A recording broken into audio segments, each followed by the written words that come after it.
What if the best wine you've never had was not in California, but only a short drive away? I'm Marc Ramos, and today I'm venturing into Valle De Guadalupe in Baja, California, Mexico's hidden wine country. But it's not only the wine that's popular. Recently, Mezcal has been creating a buzz as another must-try.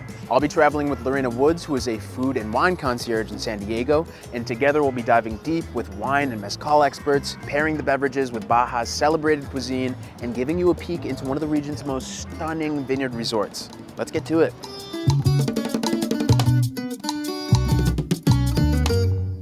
When it comes to West Coast wine, destinations like Napa and Sonoma are often the first that come to mind.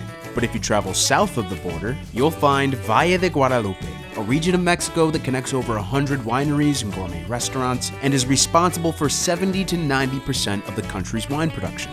In recent years, Valle has been attracting world-class chefs and vintners from around the world, so it's no surprise that the region has been emerging as a hot commodity among wine lovers and foodies alike. The best part of it all, Valle is only about a 90-minute drive from San Diego, where Lorena and I started our journey. How are you doing, Lorena? I'm doing excellent. Excellent. Love to hear it. In just a matter of minutes, we were on the other side of the border in Tijuana, where there was a shuttle waiting to take us to our resort. After a short drive, we reached our destination. Welcome to El Cielo, a luxury resort and winery nestled in the heart of Valle de Guadalupe. Here, you'll find glorious mountain ranges, tranquil reservoirs, and a landscape of clay-rich soil where the winery grows a variety of grapes. The resort features a number of dining experiences, amenities, and Tuscan California-style villas, one of which would be my home for the next couple of days. Welcome to one of El Cielo's master suites. Man, is this space enormous. Now, the suite is broken up into 5 sections. As soon as you walk in, you are greeted by this living room area with enough seating for family members and friends. The living room bleeds into the dining room area, complete with a gas fireplace. Talk about cozy. Looks like we've got a few wines on the dining room table here. We've got a Rosé, a Malbec, and a Sauvignon Blanc, all by G&G, by Gina Sommelier, very nice. Just beyond the living room and the dining room, we've got a full kitchen with an island, a stove, a microwave, and a fridge. Now on into the main attraction of the suite, the master bedroom. We've got a bed that looks like it could fit about 6 people. This thing is huge. We've got plenty of seating options in the room, like this bench at the foot of the bed, an armchair in the corner, and another full couch. We've got an entertainment area with a desk and a pretty sizable TV here. In terms of storage space, we've got these 2 tall closets. If we venture a little further into the master bedroom, we have a bathroom. The bathroom features a pair of sinks and vanity mirrors, an assortment of beauty products here, a large shower space, and my second favorite feature behind the fireplace, this enormous jacuzzi with some pretty amazing views of some of the resort's vineyard trellises. This suite feels very elegant in decor, very modern, and oh so spacious and cozy. And if all of this wasn't enough for you, if you head through these sliding glass doors, you have your own private patio space complete with a fire pit. The air is cool and crisp, so this fire pit's gonna come in handy later. But man, is this gorgeous back here. You don't have to go very far to feel like you're just immersed in the charm that is this vineyard. It is just absolutely stunning. So we're outside the lobby right now, and we're heading over to the winery to check out the vineyard, the falconry, and make our own wine. Yes, So finally. excited. I'm so thirsty. The vineyard at El Cielo consists of 219 acres of land that grows 15 different varieties of red and white grapes. Lorena and I were given a tour by Sebastian, one of the winery sommeliers who told us a bit about what makes Valle de Guadalupe an ideal place for grape cultivation. In here in El Cielo, Valle de Guadalupe, we have a really special terroir. The terroir consists in a really unique weather that it's changing every single time. We have a saying in here in Ensenada, if you don't like the weather, come back in an hour. That's how much it changes. And our soil composition, it's great. If you want to look it up over here, this is a great sign of this. By having a soil that has a lot of absorption of water, we can have wine in a region that has a lot of droughts. So in this way, it absorbs the water naturally. And all these little factors helps us to have the opportunity to work with several different varieties. We can go all the way from Cab, Tempranillo, Grenache, Zinfandel, all the way to the Chenin Blancs, to the Chardonnays, to the Sauvignon Blancs of the world. So the elements of this terroir, from the weather to the soil, the traditions and the water that we have, give the grape a personality that embodies in the wine what Valle de Guadalupe is seen to offer. Our next stop on the tour was to the falconry. Now, in order to protect the vineyard from grape-loving birds and other small animals, El Cielo employs birds of prey to patrol the skies and deter pests. Meet Cassiopeia, an 8-year-old Harris hawk who ensures the vineyard isn't decimated by pests before the harvest. Her handler, Carlos, let Lorena and I hold her. He told us that it didn't matter who puts on the glove or takes her out to go hunting, Cassiopeia will remain calm because all humans are the same to her. Keep that in mind. She's very calm. My turn. Nope. I'm terrified right now. With louder things? Yeah. Okay. My mother did always say I was a pest growing up, so I guess I deserved it. Before dinner, Sebastian took us down to the cellar for a mix-your-own-wine workshop. Out from French oak barrels, he pulled a sample of El Cielo's Cabernet Sauvignon, which boasts flavors of dark cherry and plum, as well as a sample of their Malbec, which seemed a bit darker with notes of caramel and roasted coffee beans. After a quick taste test, it was up to Lorena and I to make our own signature blends with test tubes and beakers. Our idea in here is that you know the percentages that you want to play with in these two varieties. So being precise in our blend is helping us to get the textures, acidity, tannin, and alcohol levels that we want to achieve in our blend. Wine, it's so much of an art as it's a science. So you know what's gonna happen, right? What? I'm gonna make the best wine. Excuse me? I don't think so. Beginner's luck is always the case for me, so shall we? Okay.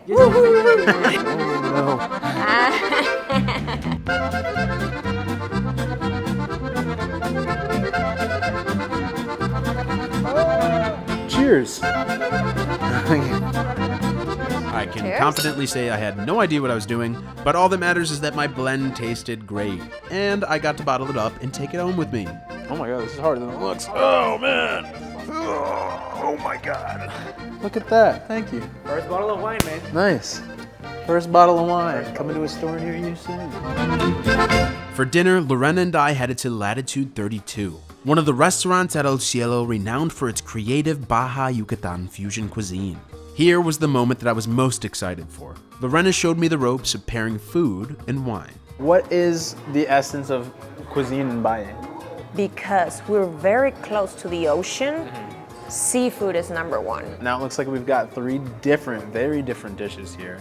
How do you go about pairing? Do you start with the meal? Do you start with the wine? You want to think about body of your meal, the acidity of your meal, and also the flavors that are in your dish. We're gonna start with some oysters because they're light and they're refreshing, and we're gonna pair it with some sparkling wine here. So before we have it, you have to have a sip of your wine, okay? So that it's in your mouth. It's coating the flavors of the sparkling wine. Sure. Now,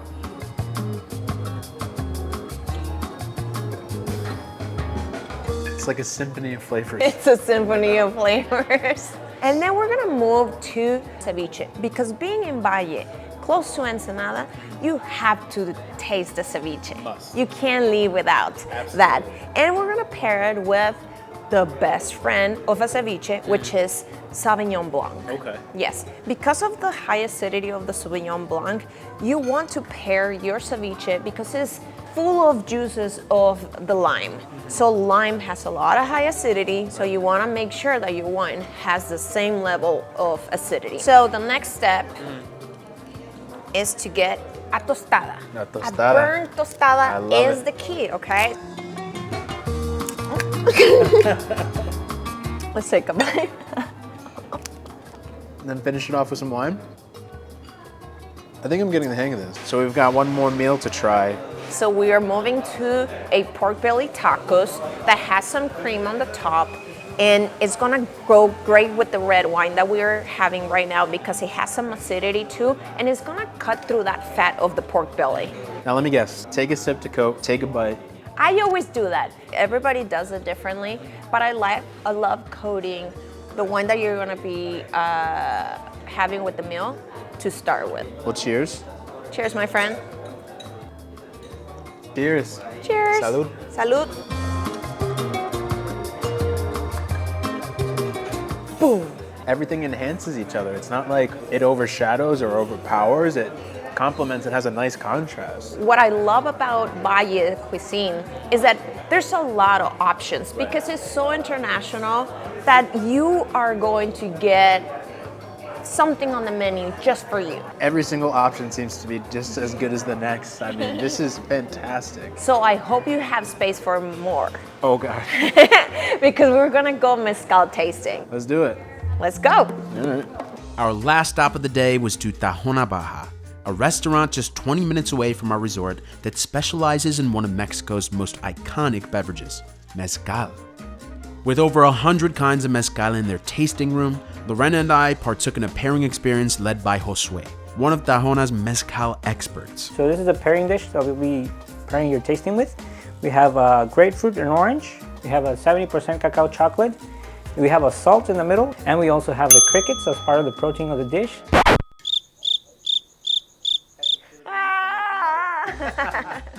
What you're gonna be trying today, this is our tasting. It's called Duelo de Espadas. You're gonna be trying 3 different types of mezcal. Same varietal of agave, but being from different regions, different families, is gonna have way different notes. So you're gonna try all 3 of them, and you're gonna tell us at the end which one you like the most. We're starting with the 40% from Casa Tribal. So what you basically do when you're trying mezcal, we grab our cup, we take it to our nose, we inhale and hold it in our chest. We take our first sip, and as we swallow our first sip, we exhale what we held in through our nose. That way we're releasing the alcohol and just keeping the flavors in mouth. There's this like minty flavor, but also like pineapples. I don't know, it just tastes It very tasted smooth. smooth, right? Yeah, right. Smooth and smoky is all It it is. tastes. Grab a slice of orange, grab a slice of grapefruit, use some of the salt, pinch it or dip it on the salt, and it's supposed to like express or give you different notes, either in nose or in mouth, mainly in mouth. So it's gonna be contrasting different flavors. In this case, the citrusy and the sweet side of the fruit against, for example, the smokiness or the agave in this case.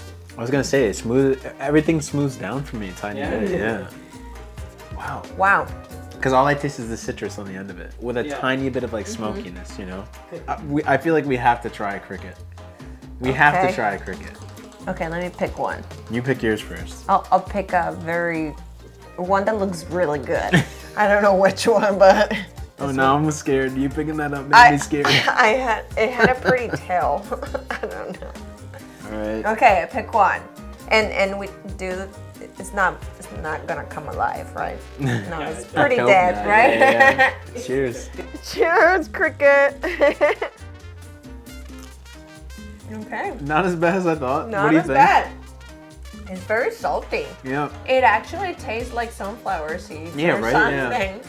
Sun-crusted. Yeah. Okay. Now I crickets. have to clean it with my 40% alcohol. Cheers. Drink. Cheers.